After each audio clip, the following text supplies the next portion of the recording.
about this. Somebody's got to check McDonagh. Oh!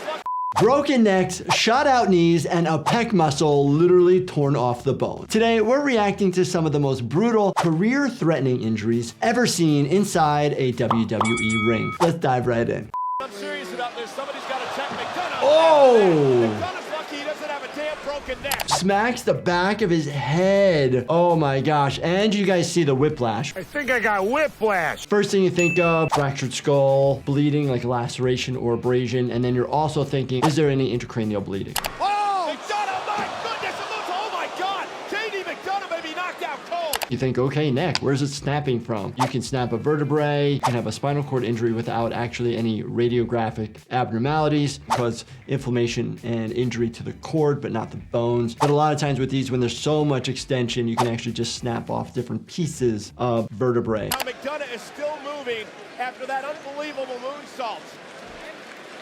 Up on the apron, Dominic checking on McDonagh. McDonagh actually ended up breaking some ribs and causing himself a pneumothorax, which is quite common. Ribs are super small, and when they snap, they're really small and sharp, and so that sharp end can puncture right into our soft lung tissue, causing air to leak out. Nobody expected this. Cena went for a hip toss, but in this process, Cena torn his pectoral muscle. Right pec rupture. You have two pec muscles. You have major and minor. We're always trying to get that upper pec, the minor, to get bigger for us, doing those inclined bench presses. Cena somehow completed the match, but after the match, it was found out that Cena would require a surgery. You can actually see a little bit of the pec muscle attachment kind of pulling. John Cena missed 2 months of action and made an astonishing return at Royal Rumble 2008. You could have a muscle rupture, but majority of the time, it's a tendon pulling off, just like a bicep tendon rupture when you see all those people do bicep curls and it ruptures off, snaps. Typically right after this, you'll have a lot of bruising because the body's trying to protect itself.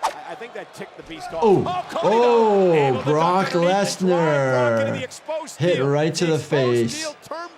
Could he have broken his nose? Yes, possibly. If your nose is straight, it will probably heal appropriately. If the nose is bent in the wrong direction, you definitely want to get that re-straightened. The sooner the better, actually. If you fix it right away, great. If you don't, then delayed repair is fine as well. Lesnar went in face.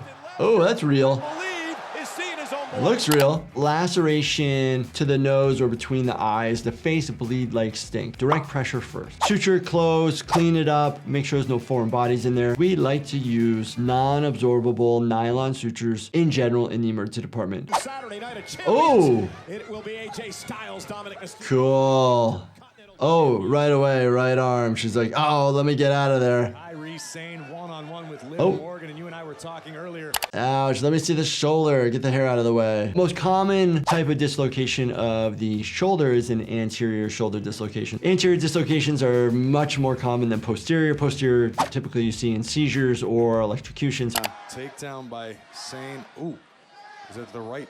Ouch. Oh, right away. What could also happen in this situation is there could be an injury to the attachment of the muscles or even the labrum. The labrum is a fibrous cartilaginous structure that sits in the cup, so that can actually get injured too. So Zoey went for that missile drop kick, and I believe there we go. Zoey may have gotten hurt. Oh, you worry about the ligaments. The issue is this is an ACL, MCL, or meniscus injury. When the injury stretches away from the body, then the structures on the inside are likely to get injured. Yeah, the slow-mo shows the former NXT Women's Tag Team Champ twisted her knee as she collided with the competition in the three-way match.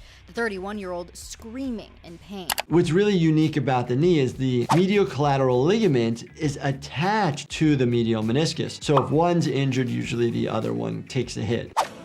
Let's see what Austin can do with even. No. Oh! The pile driver, right? I never was comfortable watching this move. The head is taking all the force, compressive force, snapped the vertebrae in the neck. He broke his freaking neck. This could potentially be career ending. This could be life altering. And it all depends where the fracture is, what level. His head was Austin's career had changed Oh my forever at the gosh. hands of Owen Hart. You worry about the diaphragm. The muscle that helps us breathe is innervated by the phrenic nerve, and the phrenic nerve gets pieces of nerves from C3s, 4, and 5. C1, C2s are still really bad injuries. Hangman fractures.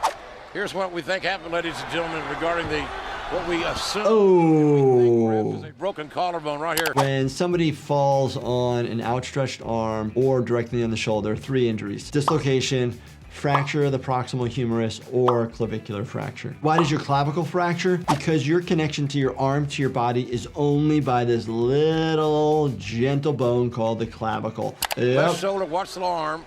Orton tried to break his fall. Tried to grab for that top rope, but instead. Classic. Out. When the shoulder compresses, it's almost like a wishbone where it just like snaps super easy. The force comes in, doesn't have anywhere to go, so the force goes to the weakest point and usually just snaps. Goldberg now. Oh! Watching these wrestlers take body slamming hits reminds me deep sleep is when your body repairs muscles, tissues, and even hormones. That's where Do Not Disturb, my doctor formulated sleep aid, comes into play. Check it out at lifehappens.com or on Amazon. We got a nice x-ray of a rib fracture. This rib fracture is the non-operable rib fracture. This didn't cause a pneumothorax. And how do I know that? Well, you can see these very small lung markings. They're all trained to look at that. Oh, we see blood. Oops. Oh. Oh. Oh, we're dripping blood. Oh my God. You can see what appears to be an open wound to the forehead and blood dripping out. Not all lacerations drip out blood like this. Sometimes they'll ooze, drip. It just depends if there's an underlying vessel that was hit. In the forehead there are some superficial arteries or significant veins that are just underneath the tissue there. SmackDown's sake, you better hope the referees call this. You're not going to have a superstar. This is getting uncomfortable to watch. The ringside trainer is putting a big towel to the area. Fine to put that on his forehead. What probably would have worked best is quick, direct pressure directly where the wound is, and it'll get it to stop bleeding a lot faster. Look out, Drew. Oh! The Hurt Lock is in. It's a McIntyre. McIntyre's been here before. Oh! Ah, look at all those lacerations and wounds and cuts. Holy cow. The question ends up being lacerations versus abrasions. Do they need to be closed or not? Depends on if they go all the way through the skin. Depending on the area, you can use glue, you can use butterflies or steri strips, and sometimes you can suture it. You just gotta be really careful with the glue. If it gets in the wound, it burns like a mofo. WWE wrestling, I'm a big fan when I was younger. It's quite entertaining. If you guys enjoyed this, definitely check out this playlist right here. Binge watch everything. And as always, do me a favor, subscribe, turn on your bell notifications, and hit that like button for me. Thank you so much for watching, and stay healthy, my friends.